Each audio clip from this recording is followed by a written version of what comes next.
In today's video, I'm going to teach you how to add an attachment to an email in Microsoft Outlook. This is a simple yet essential skill that can greatly enhance your email communication experience. So let's dive right in. First, you'll want to start by composing a new email. When you're in the email composition window, take a glance towards the top of the screen. You will notice a toolbar, often referred to as the ribbon.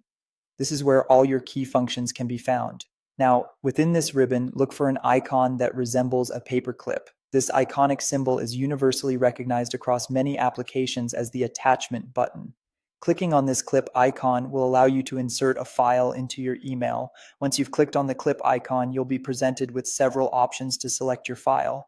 You can choose to browse your files directly from your computer, which is often the simplest way to attach a document that's stored locally.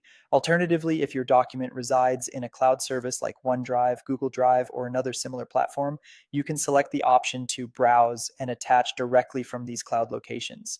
This option is very handy if you're working collaboratively or remotely and need to share files stored online. Another alternative is to attach a link, which can be useful if you want to give the recipient direct access to a particular web page or online document.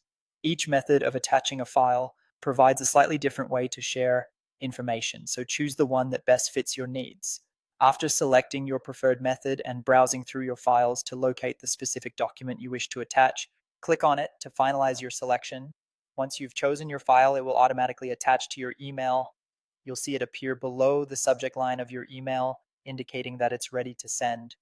Before you proceed to send your email, it is always a good idea to double check the attachment to ensure it's the correct file and verify that it has successfully attached. You wouldn't want to send the wrong document by mistake, so taking a few seconds to confirm can help prevent potential misunderstandings. And that's it. You have now attached a file to your email in Microsoft Outlook. Remember, this simple task can make your email more informative and effective by providing recipients with the supplementary documentation they might need, whether you're sharing photos, important documents, or collaborative projects. Understanding how to efficiently attach files is an indispensable skill that will serve you well in your digital communications. Thank you for watching, and I hope you found this guide helpful. Don't hesitate to revisit the video if you need a refresher, and